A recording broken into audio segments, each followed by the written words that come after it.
During his 40-plus years on radio and television, Larry King has talked with everyone, from celebrities to politicians. King sat down with them all. And today, Larry sits down in Houston with our own Roger Hudson.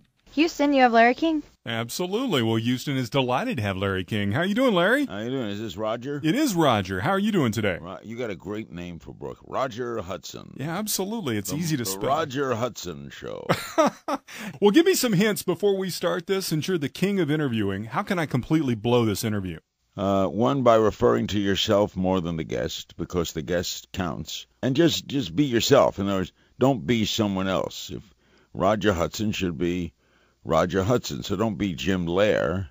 If you're Roger Hudson, be you. I must be doing something right, or at least paying the right people. Yeah, you're not kidding. But what's with the Astros? Oh, man, what can we do to fix that? Because it's killing us. I knew the group that was buying them, and there was a guy in New York, but he didn't get the bid. And he asked me if I wanted to buy a piece of them, but I'm waiting for the Dodgers to fall apart. Let's talk about CNN really quickly. You know, the things that I know you're known for all the celebrity folks you talk to, but I think you were the best when you dealt with breaking news. And I know you had a real close relationship with your producers. So give me a little hint. How did you do that? A little insight. Let's say O.J. Simpson's going to go, let's say, crazy and go driving in a white Bronco. How do you cover that night? They got on things real quick. I was interviewing the head of the local NAACP and Cindy Garvey, who knew O.J. briefly but knew his wife well.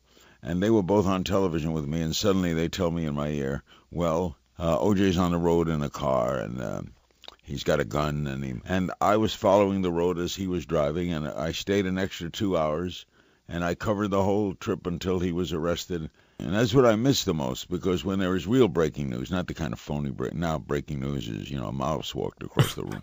But when there was real breaking news, what I miss is like when Osama bin Laden was shot. Sure. Boy, I would have loved to have come in that night and call Leon Panetta, who's an old friend, and try to get him on, and thinking on your feet and working live. I mean, they were great days. Well, I could talk to you all day because I feel like I know you since I've listened to you and watched you for so years. I hope you enjoyed years. his book. I really did, and that's what I was going to say. The book is phenomenal. I love all the pictures, the picture section, where you've got photocopies of letters and just really nice personal things. I thought it was a really nice book. Sinatra letters, terrific. But you got to love that. That back page, look at the wife there with the kids. Not bad either. You did pretty good. Without Viagra, baby.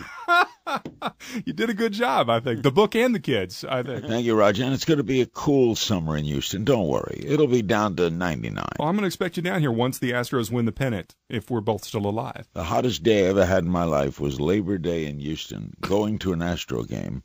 I had to walk from my hotel 2 blocks to the Astrodome and nearly died. Did they win? I don't remember. The sweat was in my eyeballs. I could not see the game. Larry King. The book is called Truth Be Told.